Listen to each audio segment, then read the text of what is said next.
Hello, Year 11. Happy New Year. Welcome to our first lesson back, which is obviously going to take a slightly different format.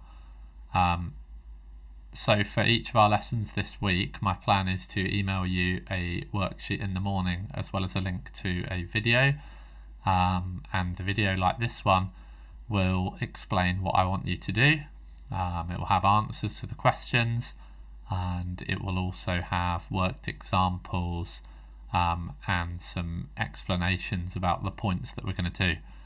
I'm hoping that with the 3 lessons with me, we're going to be looking at new things each lesson rather than just retreading old ideas. So hopefully we'll still be able to make it really useful. And during each of our lesson hours, I will be scheduling a meeting on Teams. You don't have to join the meeting. In fact, you probably shouldn't. But it is there in case you have any questions about what we're doing, or in case you want to sort of pop in and just let me know that you've done the work, or anything else, really. So I will be there for the whole hour, and you can just drop in or out, as you deem necessary or appropriate. So let's start today's lesson then with a quick 5. Okay, and here is our quick 5. So have a go at these with pen and paper. Pause the video now. If you want some hints, you can just skip forward a few seconds and then pause it again.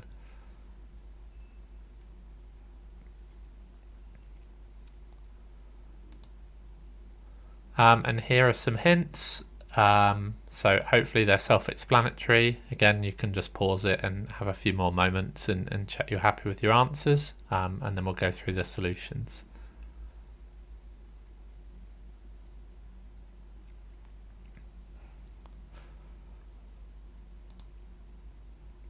Okay, and now the answers. So these questions were all based on ones that we got wrong in our mocks before Christmas. So for the first one, we needed to use the fact that 2.4, 24 is 2.4 times 10, so therefore 24 to the 6 is going to be 2.4 to the 6 times 10 to the 6, and 2.4 to the 6 is 191, 10 to the 6 is a million, so it's 191 million, or in standard form, I guess we could even have 1.91 times 10 to the 8, or 191 million.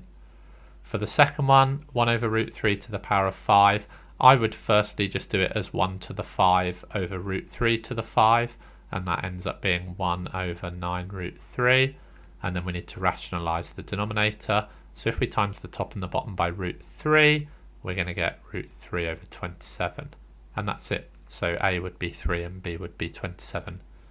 For question 3, it's just asking us to complete the square. So in order to put it in the given form, it's going to be x plus 5 all squared minus 22. Now, compared to the question above it, this one actually wants you to find the values of C and D, whereas question 2 didn't actually ask for what A and B are. So here we would say that C is 5 and D, importantly, is minus 22. For question 4, we needed to do 10,000 times 1.02 to the power of 3, and that will give me the value of my investment after 3 years. So if I just do that on my calculator that I've got here, you can see that it's 10,612.08. So then my interest is £612 and 8 pence. And finally, question 5. So in our mocks, this one was to do with the volume of spheres, but it's the same sort of thing. So F is 125% more than E. So we could say then that F is 2.25 E, and G is 60% more than F. So G is 1.6 F. Now we want to find a relationship between E and G, so we can say then that G is 1.6 times F, and F is 2.25 E. So we can write something like this. Now 1.6 times 2.25 is 3.6. I just did that on the calculator. So g is 3.6e. So we would then, if we divide both sides by g, we would say that 1 equals 3.6 e over g. And so e over g is 1 over 3.6. And if we times the top and the bottom of that fraction by 5, we get 5 over 18. So e over g is 5/18 in the simplest form. Okay, so today we're going to look at algebraic inequalities, specifically quadratic inequalities.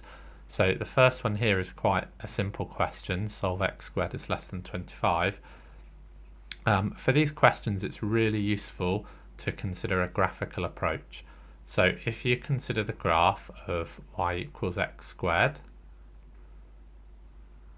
it's going to look like this, and then the graph of y equals 25 is going to look like this.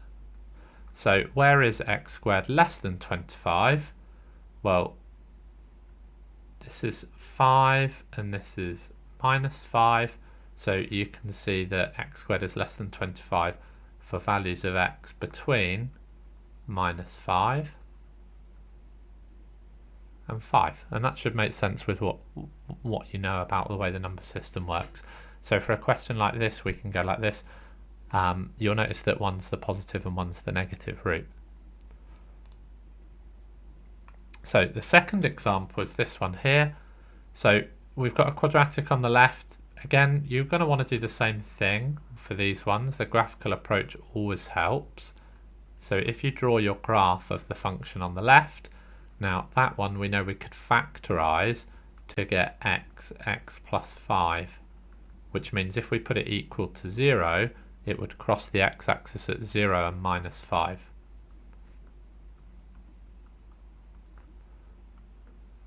Like that. And so here we want to know, where is this function greater than 0? Well, we can see that actually there's two different regions, and so we need to give our answer as two separate parts. It could either be x is less than minus 5, or x is greater than 0, and that represents this part on the left and this part on the right.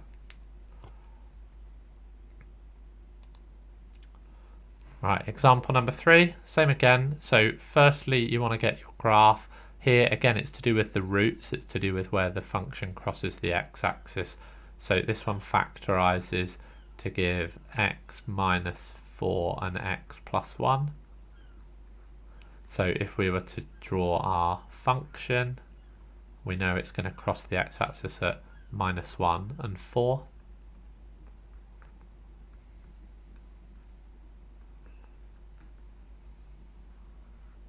And for this one we want to know where it's less than or equal to 0. So that's going to be all the values of x that are between minus 1 and 4, inclusive. So minus 1, x, 4. So when you've got one region like this, you can write it as a single inequality.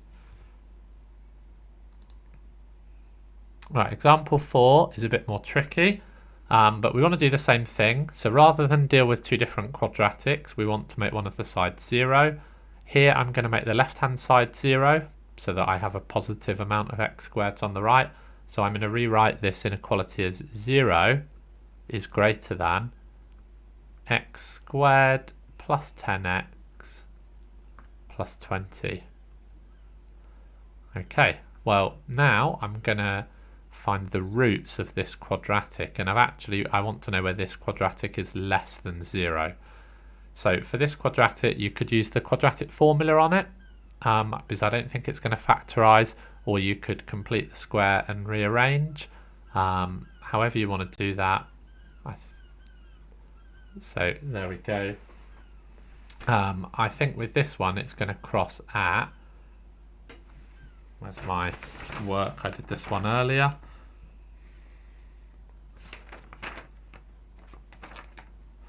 Great, so using the quadratic formula with a equals 1, b equals 10 and c equals 20, we get the solutions of minus 2.76 to three significant figures, and minus 7.24.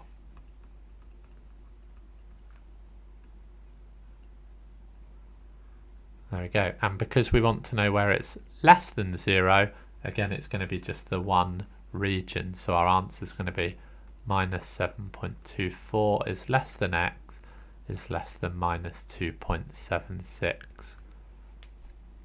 Alright, and then our last example is this one here.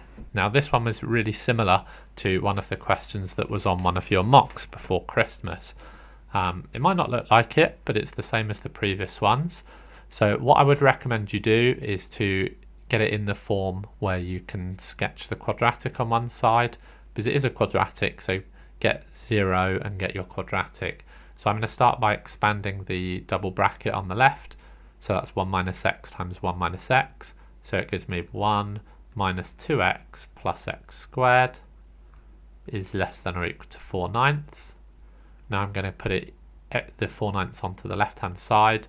So we get x squared minus 2x plus 5/9 is less than or equal to 0. And now we're going to solve it. It's up to you how you solve this on a non-calculator paper. Quadratic formula doesn't work so well. You could times it through by 9. I'm going to do it by completing the square. So I'll just show you that off to the side over here. So if we had x minus 1 all squared, and then we'd need to minus 4/9. Now I'm going to put it equal to 0 because I'm going to find the roots. So we can see that x minus 1 all squared equals 4/9. Now this one works really nicely because 4/9 you can square root it. So x minus 1 is equal to plus or minus 2/3. And so you can see that x is equal to 1 plus or minus 2/3. So when we come to sketch it, our roots are going to be at 1 plus 2/3 and at 1 minus 2/3. And we know then that we want the range of values where our function is less than or equal to 0. So our answer is going to be for values of x that are between 1/3 and 5/3. And it's an inclusive inequality here because it does include the values 1/3 and 5/3. So that's it for our 5 examples. Hopefully they made sense. If you have got any questions, do pop into Teams. I'll be in a meeting right now and you can ask me about them, as long as you're doing this during the normal lesson time. If you're doing it later on, I probably won't be there, but you can email me. And now have a go at these questions. So have a go at them, see what you can do, and then if you just skip forward a few minutes or a few seconds in the video, I'll go through the answers.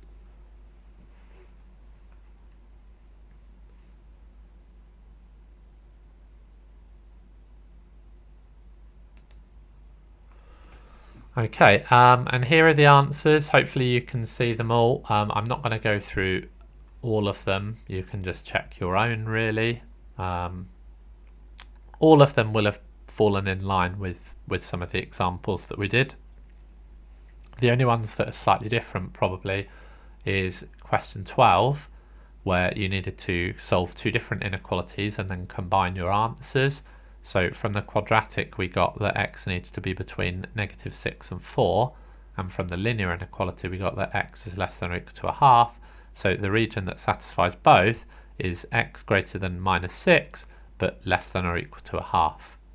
And then the only other one is question 15, where I've just used 0.1 recurring, but we should know that that is 1/9. So if we put it in as 1/9, we get a nice question that's similar to example 5.